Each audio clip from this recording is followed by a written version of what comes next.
नमस्ते दोस्तों, आज मुझे मौका मिला है कि आज मैं ब्रज भूमि पर बैठकर ब्रज के ही एक संत के साथ श्री प्रिया रमनजू महाराज के साथ बैठकर एक संवाद करने जा रहा हूं। तो बहुत बहुत स्वागत है गुरुजी आपका हमारे पॉडकास्ट में। तो सबसे पहले मैं आपसे यही जानना चाहूँगा कि ब्रज भूमि पर बैठकर भागवत सुनने का सबसे ज़्यादा महत्व क्यों है?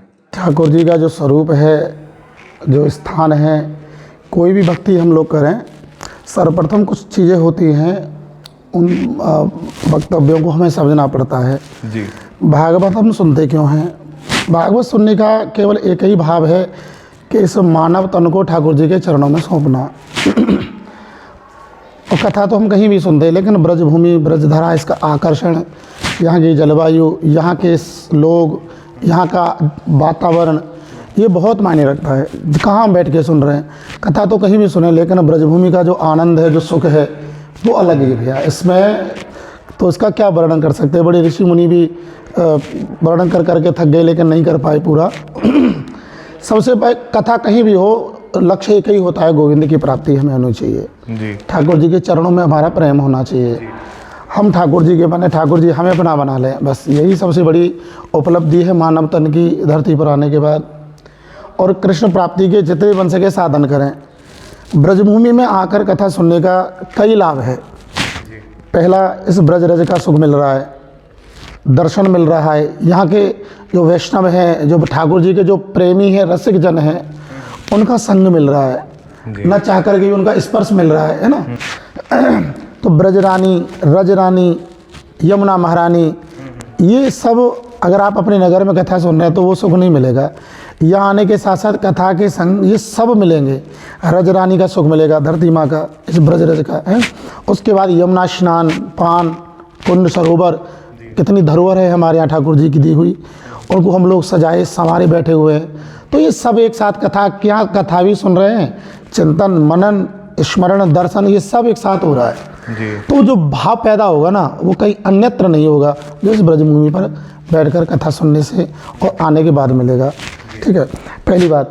दूसरी बात, अब यहाँ आए हैं, उद्देश्य क्या है? कथा सुनना एक रास्ता है, लेकिन मुख्य रास्ता है हमारा ठाकुर जी से प्रेम होना है, ठाकुर जी को पाना है और ठाकुर जी में ही खो जाना है। तो इसके लिए सबसे बड़ी बात है, 5 बातें विशेष है हमारे लिए जी। 5 बिंदु हैं जो हमें बहुत आगे तक ले जा सकते हैं। ठीक है, पहला विषय है हमारा, भगवान के जो निज जन हैं उनकी संगति करनी है हमें, बिल्कुल उनका संग पाना है ना। और दूसरी बात है कि यहाँ आने के बाद ठाकुर जी की सेवा, गिरिराज जी की परिक्रमा करना, दर्शन करना। केवल यही सेवा नहीं है, सेवा ये भी है कि उनके निज जनों की भी सेवा करें हम लोग, ब्रजवासियों की भी सेवा करें। उनका शरीर से, मन से, वाणी से इनका कहीं भी कोई भी अपमान ना हो जाए। क्यों? क्योंकि इनका अपमान भगवान से सहा नहीं जाता हमारा। भगवान इतने वर्ष धरती पर रहे हमारे यहाँ, ब्रज धरा में आनंद लिया, लीलाएं की, सबको सुख दिया, कोई ऐसा नहीं था जिसको वंचित किया हो। ब्रज रज को, मनुष्यों को, सखाओं को, गोपियों को, ग्वालों को, गायों को, ब्रज रज, वृक्ष की लता, सबको आनंदित किया भगवान ने। तो कहने का मतलब, यहाँ आए तो इनका भी ध्यान रखना है, इनका अपमान नहीं हो जाए, वृक्षों की डाली को तोड़ना नहीं है, किसी के से हमारा पैर न लग जाए। अगर इनका कहीं हमारा अपमान हम लोग शरीर से कर पा रहे हो रहा है, तो कहीं ना कहीं हमारी भक्ति बिगड़ रही है जी। हम भक्ति मत से चूक रहे हैं, और उसका विशेष ध्यान रखना है। सबसे ज़्यादा यहाँ आना है, संगति पानी है ब्रज रसिकों की। उसके बाद ब्रज वास करते हुए ठाकुर जी का नाम जप, नाम की महिमा में खोना है। कथा मिल जाए, कथा सुननी है। रास पंचाध्यायी, रास लीलाएँ होती हैं हमारे यहाँ, वो एक ही भाव है, कथा सुनो, रास लीला देखो, वो देख पा रहे हैं, उससे सुन पा रहे हैं, बस इतना भाव है। और इसके साथ साथ ठाकुर जी के इतने अन्यत्र नाम है, भगवान को पाने के ये सब साधन है। संगति करो, ब्रजवास करो, साधु सेवा करो, प्रभु का नाम जपो, ठाकुर जी का अर्चन करो जी। गिरिराज जी में जाओ, अभिषेक करो, बिहारी जी जाओ, उनको जाकर के दर्शन करो, माला इत्यादि चढ़ाओ, दर्शन करो अपना। अन्यत्र बस यही भाव है कि नाम जपते रहो, प्रभु को भूलो मत, ये सबसे बड़ी बात है। और गुरुजी, गोवर्धन परिक्रमा का पूर्णिमा के दिन सबसे ज़्यादा महत्व क्यों है? पूर्णमासी ही लेना देना नहीं है, ये तो एक व्यक्ति ने एक स्थान बना दिया कि पूर्णमासी को ही लगाना है। वैसे तो हमारे गिरिराज जी तो अब सचल ठाकुर हैं, हरदम 24 घंटे भक्तों के लिए दरवाजे उन्होंने खोल रखे हैं। एक विशेष दिन होता है बिहारी जी में, अमावस्या को बहुत भीड़ होती है, खाटू श्याम जी जाओ वहाँ एकादशी का दिन लोगों ने चुन लिया है ना। तो यही भाव है, पूर्णमासी को पहले लोग लगाया करते थे, साधन नहीं थे, महीने के महीने आया करते थे, तो पूर्णमासी का विशेष दिन होता था। विष्णु रूप है, अमावस्या पितरों के लिए है, पूर्णिमा देवताओं के लिए है, तो इसी भाव से ये लोग लगाते थे। लेकिन अब तो 5 दिन एकादशी से पूर्णिमा तक चलती है, वरना अब तो हमारे यहाँ हर दिन पूर्णमासी है, जब मन आए जब लगाओ, बस गिरिराज जी की पूर्ण कृपा है सब पर। जी जी जी। एक बड़ा सुंदर भजन है, उसकी एक लाइन है कि जो प्रेम गली में आया नहीं वो प्रियतम का ठिकाना क्या जाने। इस पर थोड़ा सा प्रकाश डालिए। 2 ही भाव है, ठाकुर जी को पाना है तो सबसे पहला है निस्वार्थ प्रेम। प्रेम भी कई तरह के होते हैं, कोई भाव से करता है, कोई लगाव से करता है, कोई दबाव से करता है, कोई किसी के प्रभाव में करता है, ये सब नहीं, हमें तो भाव से करना है। और वो भाव भी निस्वार्थ होना चाहिए। जिस प्रेम में कोई कामना जुड़ गई, भावना जुड़ गई, तो वो प्रेम बिगड़ जाएगा, वो सौदे का रूप ले लेगा। तो बस सबसे बड़ी बात है प्रेम गली का भाव तो यही है भैया कि ठाकुर जी से जो प्रेम हम लोग करें वो निस्वार्थ करें। निस्वार्थ करेंगे तब प्रभु मिलेंगे, चाहे वो पतली गली हो, चाहे प्रेम गली हो, चाहे कौन सी भी गली हो, ठीक है ना। जहाँ प्रेम है, निस्वार्थ प्रेम। और दूसरा है अटूट विश्वास। ठाकुर जी के प्रति जब तक तुम्हारा अटूट विश्वास नहीं होगा तब तक प्रेम भी जागृत नहीं होगा, सीधी सी बात है। अटूट विश्वास होगा, समर्पण होगा, तब अपने आप प्रेम की प्राप्ति हो जाएगी, तब ठाकुर जी मिलेंगे। जी जी। अगर जो प्रेम है ही नहीं है, विश्वास ही नहीं है, तो फिर वो गलियों में आए, वृंदावन में आए, ब्रज रसमों से मिले, उससे कोई लाभ नहीं मिलेगा। वो उन्हें दूसरी दृष्टि से देगा, प्रेम भरी दृष्टि तो होगी ही नहीं, ये बात है। जैसे गृहस्थ में बहुत से लोग माला जपते हैं और ध्यान करते हैं, नाम जप करते हैं, परंतु होता क्या है कि ध्यान उनका कहीं और होता है, जो आप भाव वाली बात बोल रहे हैं। नहीं, सबसे बड़ी बात यही है, नाम जप तो कलिकाल का मुख्य साधन है। नाम संकीर्तनम यस्य सर्व पाप प्रणाशनम। भागवत जी के अंतिम विराम पर यह श्लोक आया है कि नाम संकीर्तन करो, जितना जप सको इस कलिकाल में नाम ही जपो, वही आपके पाप ताप संतापों को दूर करेगा। इसलिए नाम जपते रहिए, और नाम जप ही तुम्हारे हर बिगड़े हुए कार्य को साधेगा, मन को प्रबल बनाएगा। नाम नहीं है तो फिर कुछ भी नहीं है, यह है। और नाम जप करते समय भाव कैसा होना चाहिए? भाव संसारिक नहीं होना चाहिए जी। नाम जपें तो हम संसार को भूल करके जपें। अगर नाम जप रहे हैं, चित्त हमारा चंचल हो रहा है, इधर उधर हमारा दिमाग जा रहा है, हालांकि फल मिलता है।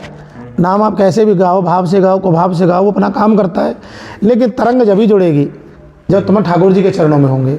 और उसके लिए आपको एकांत लेना पड़ेगा, एकांत होना पड़ेगा, रसिक होना पड़ेगा, समर्पित होना पड़ेगा, और प्रभु के उनके स्वरूप की झांकी का चिंतन नाला होगा हृदय में, क्योंकि जब तक वो आएगा नहीं तब तक संसार जाएगा नहीं। अब मन एक है, और उसको संसार में लगाओगे तो वो अस्थिरता लाएगा, प्रभु से लाओगे लगाओगे तो स्थिरता लाएगा। तो हमें स्थिरता चाहिए प्रेम की। अब वो बस, अब हम नाम जप रहे हैं, माला जप रहे हैं।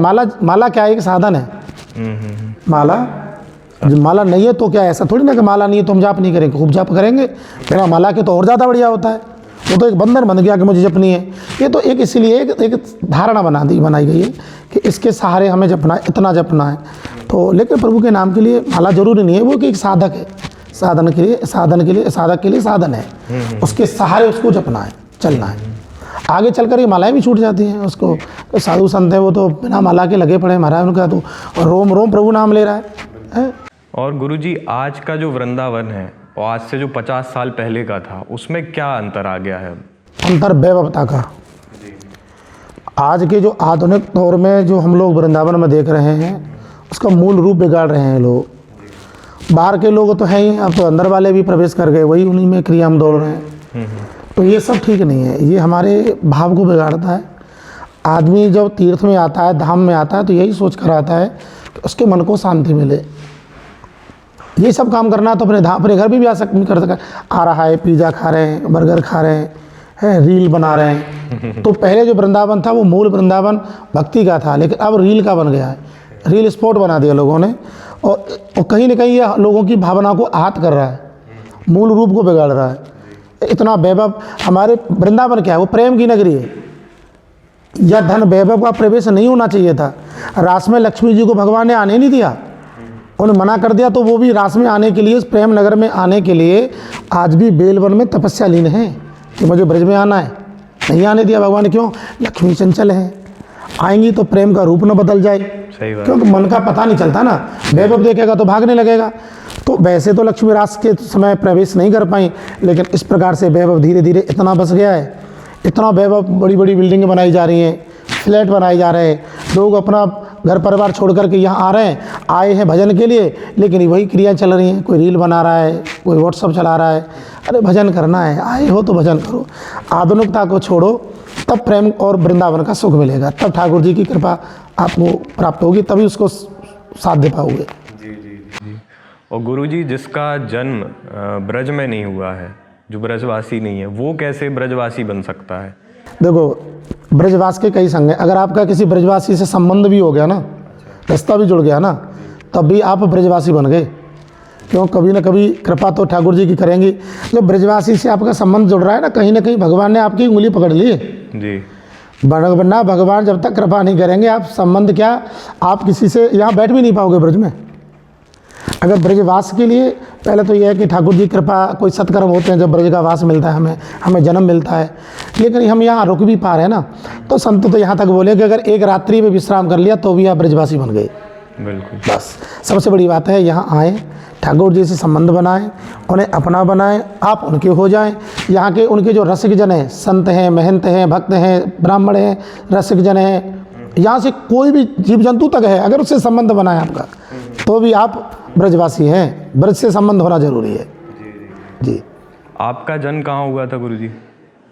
इस ब्रजभूमि की ही देन है। ठाकुर जी ने जाने कौन से सत्कर्मों का फल दिया, ये इस ब्रजवास में वास मिला है, यहाँ जन्म मिला, और ब्राह्मण कुल में हम भगवान ने जन्म दिया। उसके बाद माता पिता का, उनके सत्कर्मों का, हमारे पूर्वजों का पुण्य फल जो हमें ठाकुर जी से स्नेह हुआ, क्योंकि बिना सत्कर्मों के तो संभव है नहीं। सत्कर्म व्यक्ति के होते हैं तब ब्रज का वास भी मिलता है, मानव तन भी मिलता है, और उसके साथ साथ हमें ठाकुर जी की कृपा। वरना ब्रज में तो और भी हैं जो ठाकुर जी को दर्शन क्या महीने महीने हो जाते, देख भी ना पाते, जाते भी नहीं है, अपनी दुनिया में लगे हैं। तो वही जिस पर प्रभु की कृपा है, उसके बिना संभव नहीं है।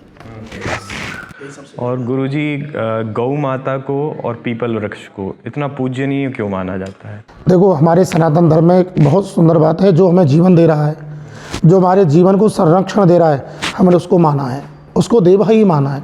हमारे सनातन धर्म में केवल तुलसी ही नहीं, केवल गाय ही नहीं, हमारे यहाँ केवल पीपल ही, न जाने कितने इतने वृक्ष हैं जिसको हम पूजनीय मानते हैं।